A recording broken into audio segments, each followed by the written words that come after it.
Alkateok Euskal Herriko erakunde publikoei dei egiten diegu, lehenengo, zentralizatu gabeko lankidetzan agente aktiboen paperra har dezaten, garapenerako nazioarteko laguntza arloan, lankidetzarako erakunde bezala hartutako konpromisoari eutsiz eta instituzio publiko berriak misio honetan parte hartzera gonbidatuz. 2.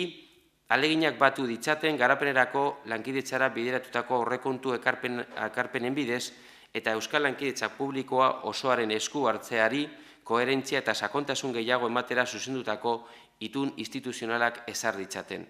Eta 3. Euskal Fondoa Lankidetzarako Euskal Udal erakunden elkartean zar daitezen, beren programetako autonomia eta herritarren identifikazioa galtzeko arriskurik gabe, udalen arteko jarduera koordinatzeko eta hala elkarrekin egindako ekintzen bidez, eraginkortasun eta efikazia handiagoa lortzeko, esperientziak elkartu trukatzeko, laguntza teknikoa jasotzeko eta bar.